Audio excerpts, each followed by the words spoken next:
the Great Mosque of Djenne, found in present-day Mali. It is founded in 1200 CE, but rebuilt 3 times. This is the third version that you see here, and it was rebuilt in 1906 to 1907. It is made of adobe. Adobe means clay. And we see adobe structures in the Southwest where it's really hot. Adobe is used when there aren't many trees around, and it stays cool in hot climates, hot, dry climates. Dry climates in particular, they can survive dry climates, not enough rain to kind of wash them away. This is the largest adobe structure in the world. There are 2 images.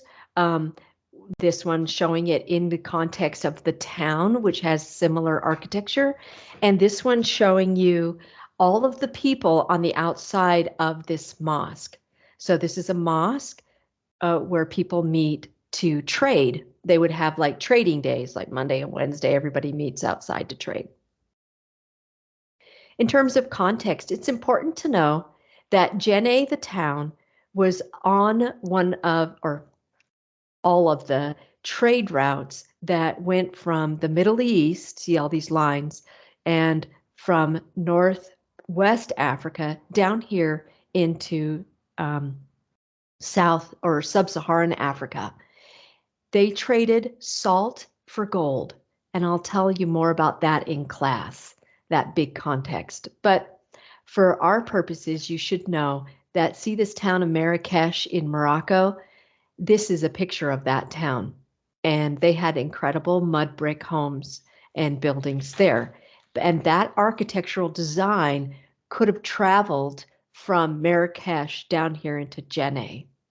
So this is a very multicultural piece, because not only would they have gotten architecture from Marrakesh, they would have gotten Islam that would have come across from Cairo down to here.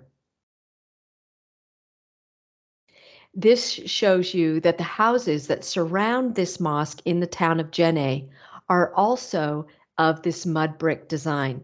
It's a UNESCO site, meaning that the United Nations has kind of pointed at it and said, this is so great, culturally important, we got to preserve it just like it is.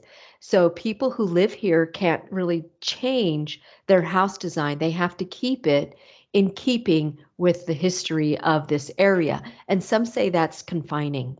They can't update stuff.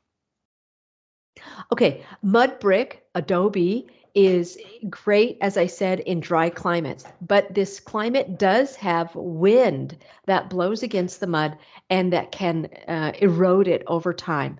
So in terms of context, you should know that every year in March or April, people from the town, because this is a religious building, so it's kind of a unifier of the town.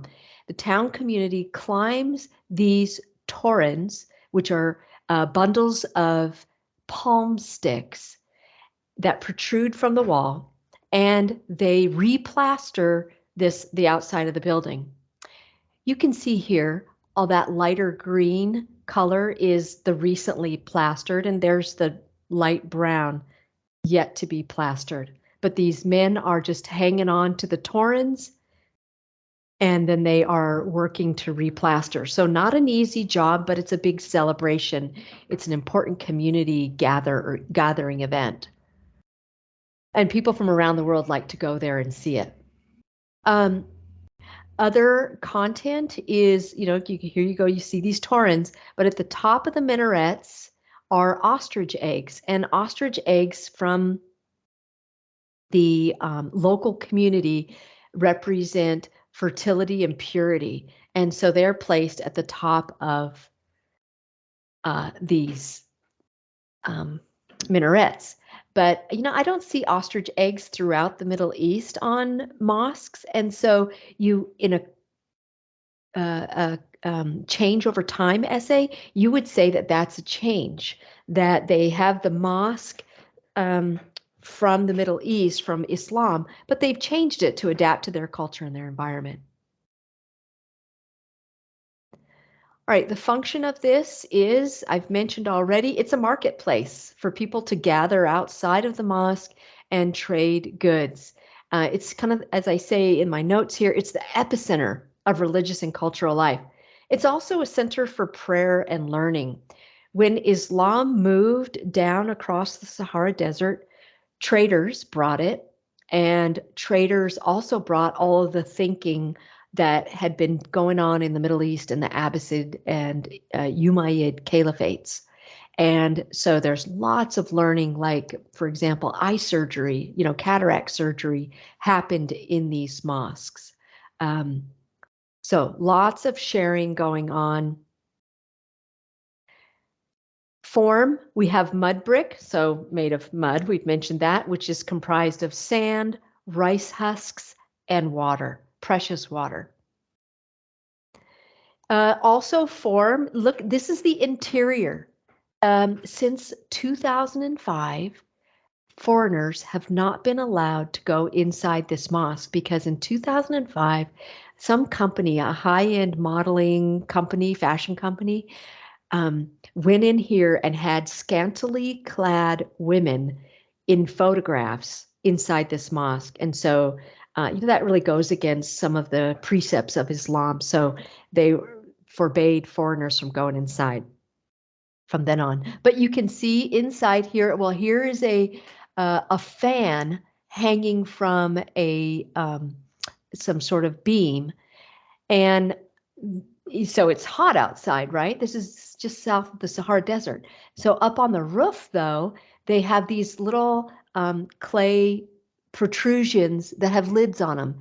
And you see women up here, and this is a man, and they take the lids off of those little clay protrusions, and then it allows the heat to rise up out of the mosque in these holes and vents in the roof.